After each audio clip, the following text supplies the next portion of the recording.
समर्थ. जय जय स्वामी समर्थ. नमस्कार. तुम्हा सगळ्यांचं माझ्या यूट्यूब चॅनलमध्ये मनापासून खूप खूप स्वागत आहे. मी आज तुमच्यासोबत एक नवीन रेसिपी शेअर करत आहे. तिचं नाव आहे की बेसनाचे थालीपीठ. काही ठिकाणी याला बेसनाचे दिरडे म्हणतात, काही ठिकाणी थालीपीठ म्हणतात, काही ठिकाणी तर बेसनाच्या पोळ्यासुद्धा म्हणतात. तर चला दाखवते तुम्हाला साहित्य काय काय घेतलं आहे ते. बेसन पीठ घेतलं आहे 1.5 वाटी.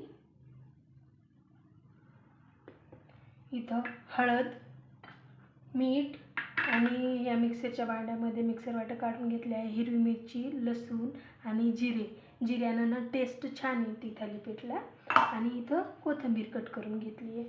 सगळ्यात अगोदर काय करायचं, बेसन पीठ टाकून घ्यायचं वाटीमध्ये, बाउलमध्ये.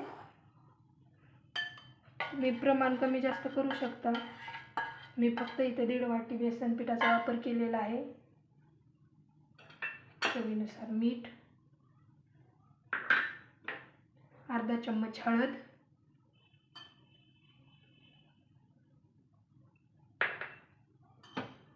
हे मिक्स करून घ्यायचं असं.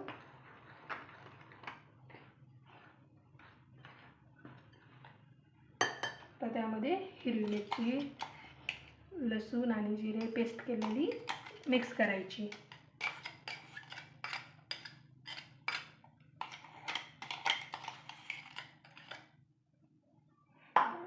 अशा प्रकारे.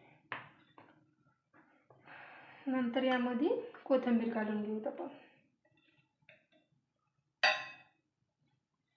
खूप सोपी पद्धत आहे बरं का थालीपीठ बनवण्याची. ही एकदम असे चवदार आणि जाळीदार थालीपीठ होते तयारीचे. आता यामध्ये आपण पाणी ॲड करून घेऊयात. जसं लागेल तसं पाणी ॲड करायचं. एकदाच पाणी नाही ॲड करायचं.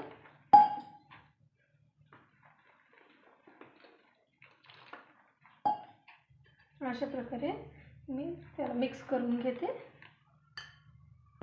हे बघा, अशा प्रकारे आपण याचं टेक्स्चर करायचं. म्हणजे जास्त पातळ पण नाही आणि जास्त घट्ट पण नाही. मी काय केलं, याला मिक्सरमधून बारीक करून घेतलेलं आहे. कारण असं पण तुम्ही करू शकता, असं फेटून, पण थोडंफार गाठी राहतात ना, त्यामुळे याला मी मिक्सरमध्ये बारीक करून घेतलेलं आहे. एकदम किती भारी मिक्सचर झालेलं आहे बघा. आता इथं गॅस आता ऑन केलेला आहे, तव्यावर ठेवलेला आहे. आता याला छान तवा तापू द्यायचा. तवा तापल्याच्या नंतर काय करायचं, याला ना असं चौकून तेल लावून घ्यायचं. म्हणजे खाली आपलं चिटकणार नाही थालीपीठ.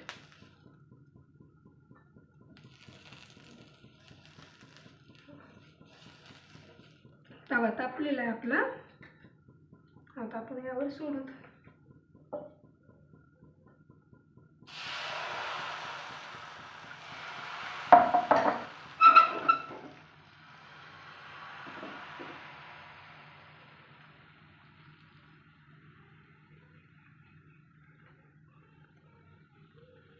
खूप सोपी रेसिपी आहे.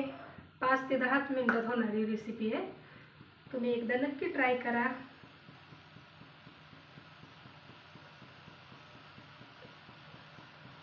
असं वरून थोडंसं तेल टाकायचं.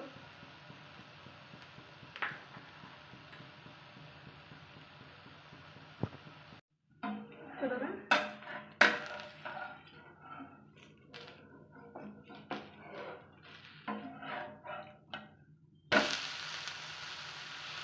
किती मस्त अशी जाळी आली बघा ना, किती छान.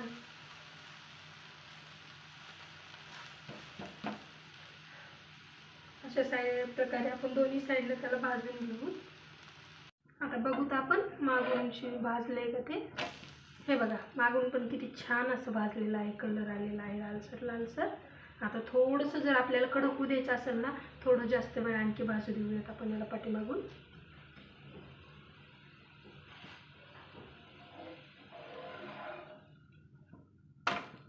हे बघा, जाळीदार, खमंग, चवदार असं आपलं थालीपीठ तयार आहे.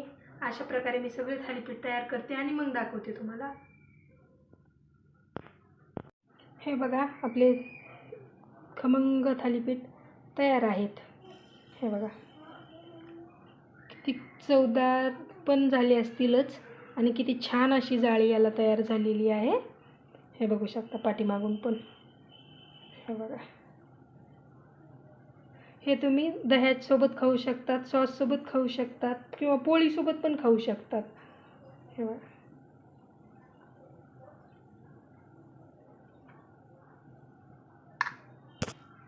Thank you for watching. तुम्ही जर माझ्या चॅनलवर नवीन असाल तर प्लीज माझ्या चॅनलला सबस्क्राईब करायला विसरू नका आणि बेल आयकॉनला प्रेस करायलाही विसरू नका.